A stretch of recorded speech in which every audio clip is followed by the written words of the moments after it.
Hello mga ka-Car-Talks! Welcome sa ating very first travel vlog. Car review episode pala. Kasama natin ngayong araw ang Mitsubishi Montero Sport 2010 GLS 4x4 variant. Kamusta ito? Okay pa kayang bilhin ito ngayon kahit 10 years old na ito? Kamusta naman kaya ang driving performance nito sa typical roads at sa off-roads dito sa atin sa Pilipinas? At totoo ba ang SUA o yung SUA? Yan ang pag-uusapan natin sa ating car review episode ngayon. Tara, let's roll!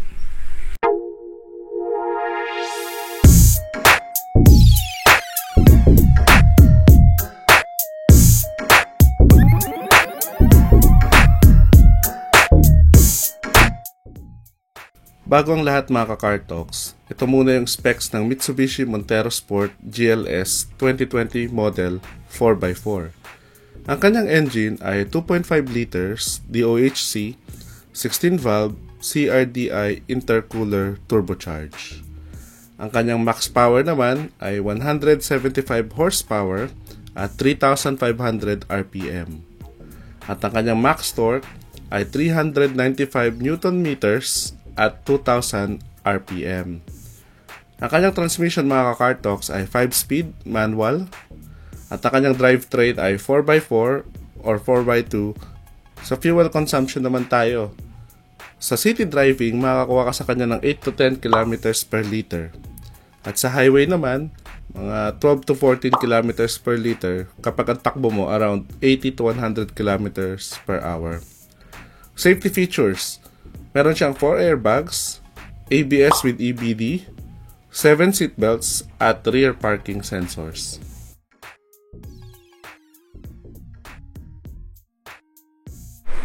So ngayon mga Car Talks, pag-usapan natin yung harapan ng Mitsubishi Montero Sport GLS 4x4 2020 model. Ano ba yung mapapansin natin sa kanya?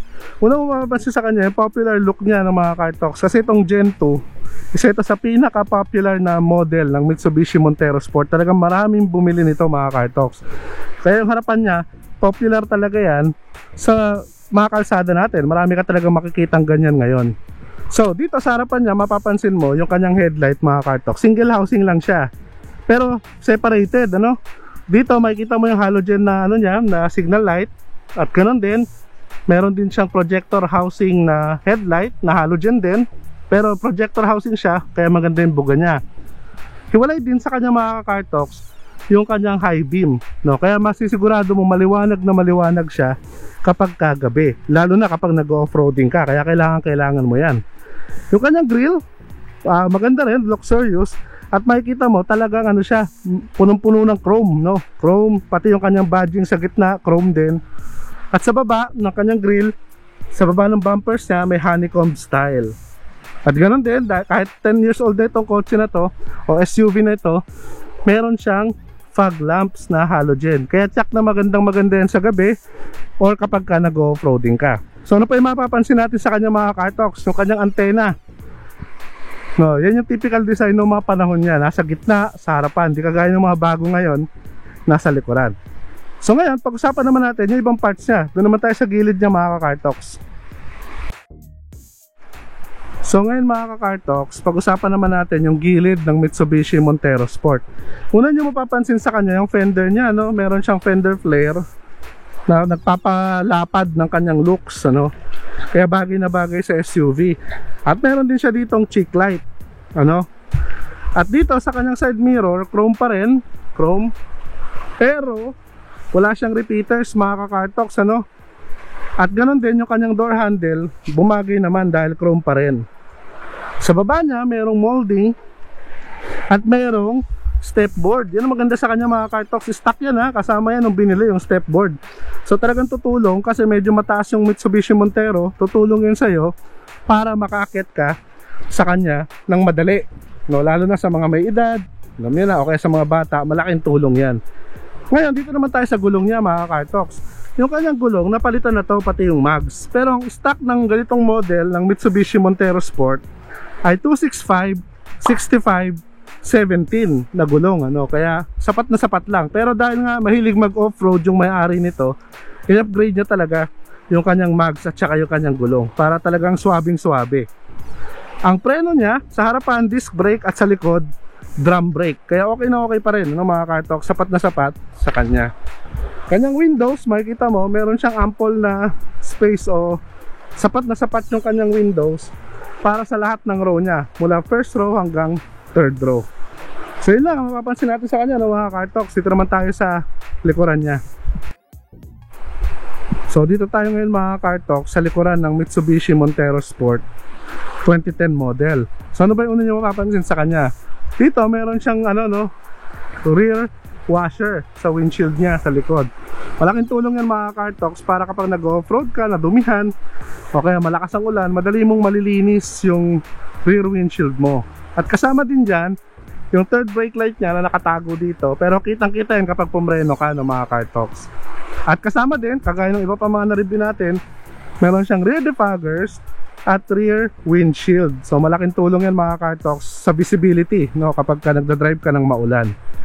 Sa bandang gitna niya, sa kanyang garnish, makikita mo may chrome accent pa rin, mga Kartox, na nagpapaganda ng konti, nagpapahalatang SUV pa rin siya. Pati yung kanyang Mitsubishi badging, talagang chrome accent pa rin.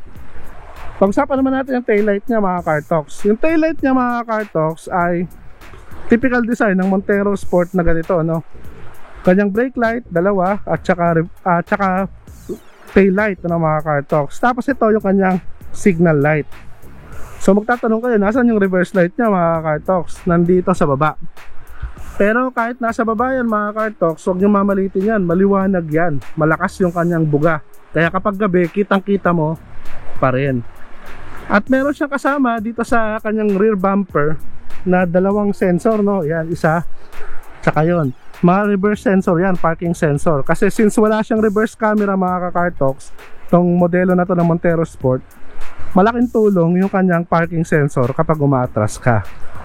Isa pa napansin natin dito, mga Kartox, yung kanyang susian, no? Meron siyang susian dito, nakahiwalay. Kasi usually yung susian, mapapansin natin kasama nung door opener, which is nandito. So yun lang mapapansin natin sa likod niya, mga Kartox. Alam ko excited na kayo. Pasok tayo sa loob niya.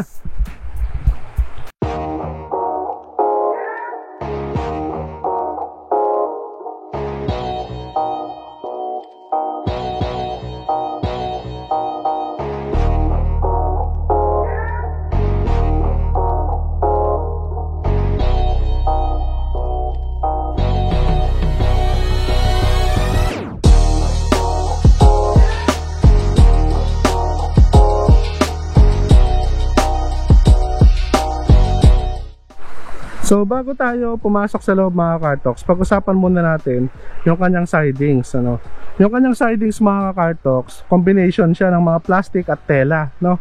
So may black plastic sa ibabaw, may beige na plastic sa baba, at meron siyang beige na tela din dito. Ano pang kasama niya? Meron siyang kasama ng mga plastic na silver accent at saka chrome accent. Which is sa kalumaan, ganito nagiging epekto, no, mga Kartox, talaga mag-age talaga siya, magkukupas talaga. At ganoon din yung cloth lining dito, talaga nagdudumi, no? Yan ang medyo kahirapan talaga kapag hindi black lahat, At nandiyan din yung kanyang chrome handles na door handles.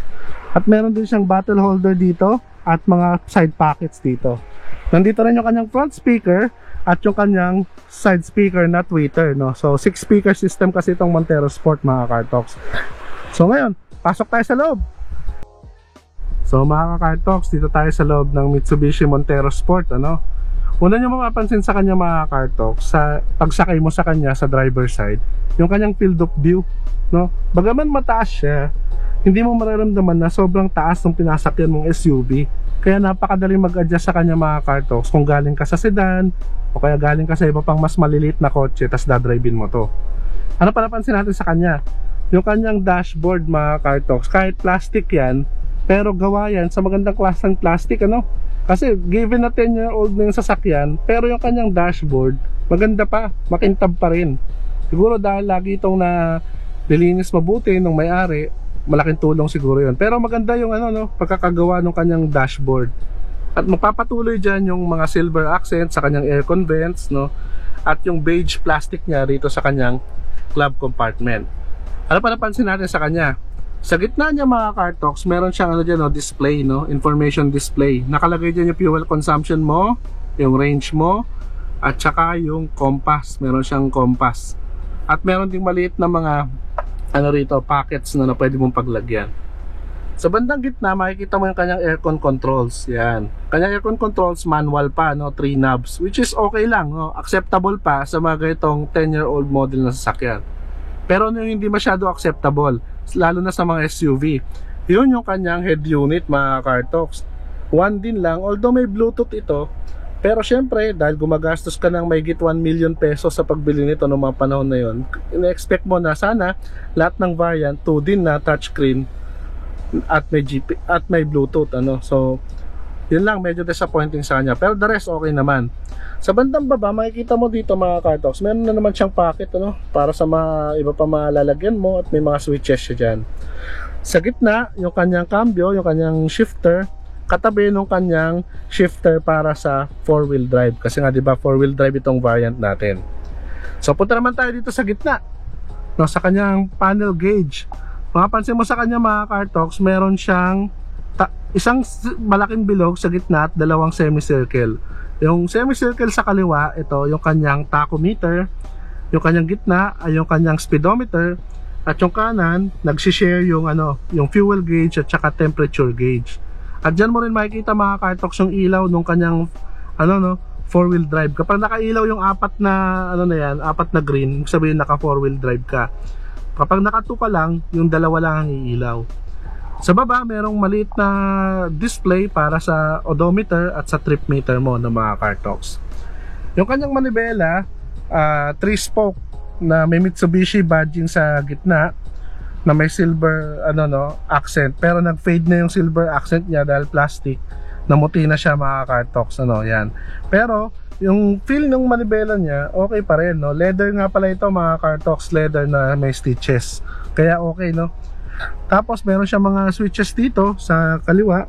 Andyan yung kanyang pang-adjust ng side mirrors at yung kanyang power folding side mirror. So yun yung masasabi natin medyo advanced features niya nung panahon na yon.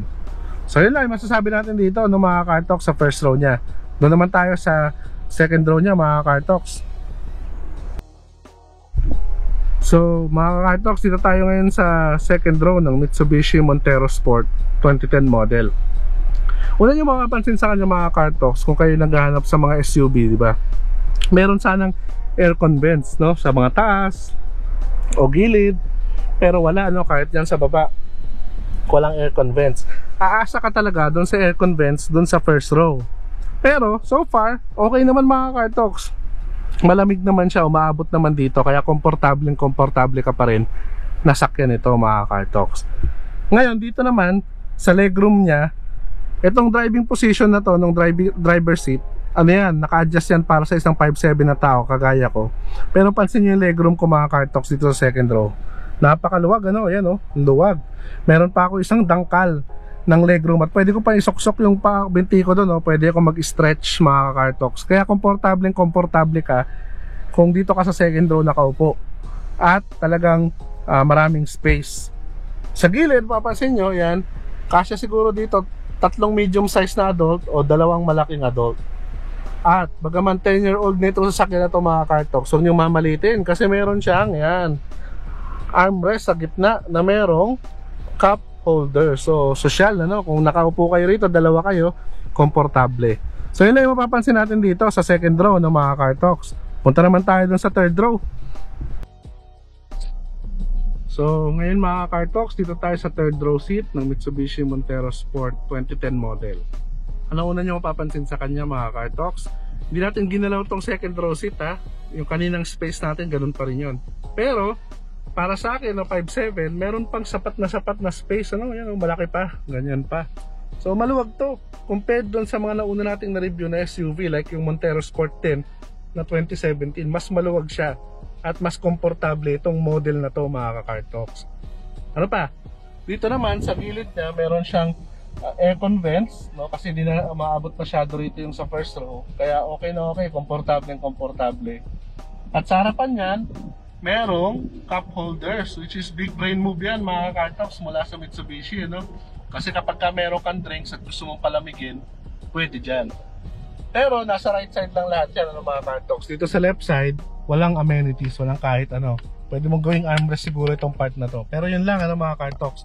Overall, okay naman. Meron kang ample window para makita mo yung pinupuntahan nyo o kaya mga scenery nyo, kagaya nyo, no? Magandang view. So, okay na okay, malaki yung kanyang window. At bago ko makakalimutan mga Cartox, itong third row seat, meron itong mga seat belts, ano, yan, may seat belt siya. Kaya safe na safe ka kahit dito ka sa third row seat nakaupo. At komportable ng mga Cartox, di kagaya ng mga iba. Kaya maganda, maluwag yung kanyang third row seat. So ngayon, alam ko excited na kayo. Tingnan naman natin yung driving performance ng Mitsubishi Montero Sport. So hello mga Cartox, no? Ngayon kasama natin yung Mitsubishi Montero Sport 2010 model. So ngayon pag-uusapan natin, kamusta kaya yung driving experience sa kanya sa mga road conditions kagaya nito mga Cartox kapag pupunta ka sa mga ganitong klase ng lugar. So tara, simulan natin. Dahil manual transmission ito mga Cartox, una nyo napapansin sa kanya, napakalambot nung kanyang ano, no? Clutch. Okay na okay. Pati yung shifting niya, okay naman, no? Hindi siya matigas ipasok. Smooth yung pagpasok ng cambio. Pero syempre dahil nga 4D56 ito at medyo may kalumaan na, talagang medyo maingay yung engine niya. Pero okay lang, ano? Kahit naman siguro maingay, okay lang. Kasi pataas naman tong dinadaanan natin, no? Kaya kayang-kaya niya. Pero yung turbo niya mga Cartox, sa pasama napansin ko dito, medyo may lag ng konti. Sumisipa yung turbo niya kapag ka around 2,000 RPM ka na. Pero pag sumipa naman, talagang ibibigay niya, 'di ba? Ayan, oh. O, 'di ba? So binibigay niya yung gusto mong speed. Kaya nakakaahon ka kahit sa mga ganitong matatarik na kalsada mga Cartox. So engine performance, okay siya. Hindi pa rin papahuli yung 4D56 na turbo mga Cartox, no? Kaya-kaya pa rin niya makipagsabayan sa mga akyatan at sa iba pa. Sa panapansin natin sa kanya mga Cartox, yung suspension niya, no? Bagaman may kalumaan na siya, pero magugulat ka, hindi siya sobrang tagtag. Diba in-expect natin sa mga 4x4, tapos medyo luma na, matagtag siya. Pero hindi, yan, hindi nga natin masyadong naramdaman yung humps na dinaanan natin eh. Ito, konti lang. Malambot pa rin siya, hindi siya yung sobrang tagtag given a 10-year-old car. Kaya ayos pa rin, malambot pa rin yung suspension niya mga Cartox. Next na mapapansin nyo sa kanya yung preno. Dahil nga may ABS ito, may EBD, okay na okay siya mga Cartox. Kaya maganda, no? Maganda yung preno niya. Ihinto ka pa rin niya on time. Tapos steering niya, dahil nga hydraulic power steering ito, hindi natin na-expect na sobrang lambot. Tama lang, pero maganda pa rin, no? Hindi naman siya yung mananakit yung balikat mo sa kakapihit. Malambot pa rin siya. So tingnan nyo yung engine niya mga Cartox. Nasa third gear tayo pero hindi tayo binibitin dahil nga malakas pa rin, no? Kaya hindi pa rin papahuli talaga itong engine ng Mitsubishi Montero. Aircon niya, okay, malamig. Pero siguro kasi malamig din yung panahon natin, kaya malamig. Pero malamig talaga siya mga Cartox, kaya okay.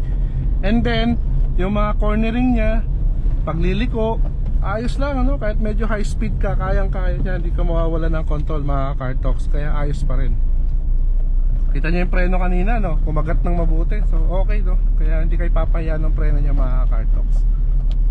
So yun lang, napansin natin sa kanya. So punta tayo sa next part ng video natin.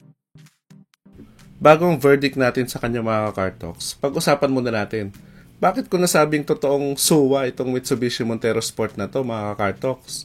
Kaya ito suwa ay kasi sobrang uubra sa akyatan.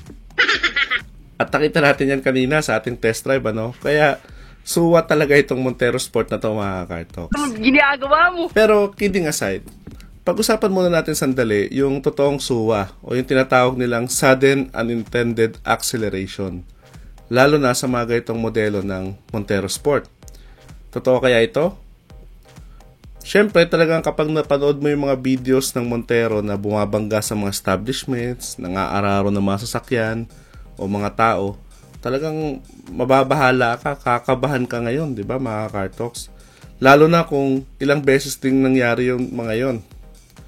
Kaya may ilan din talaga na naniniwala na yung Montero Sport ay may ganitong issue daw mga Cartox, na parang may sariling isip yung sasakyan na ito.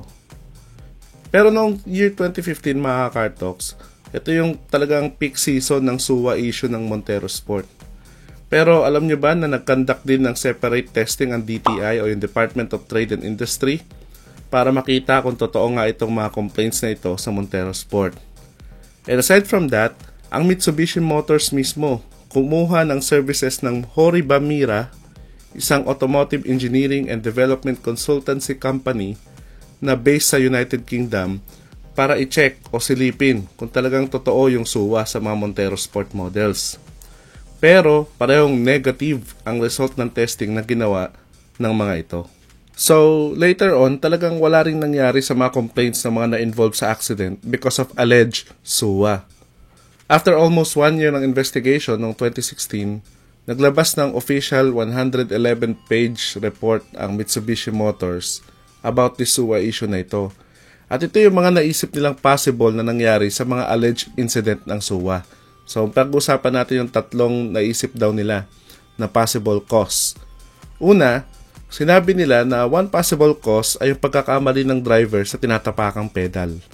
Akala ng iba dahil sa panic ay preno yung tinatapakan nila, pero ang totoo mga ka-Car-Talks, accelerator pedal pala.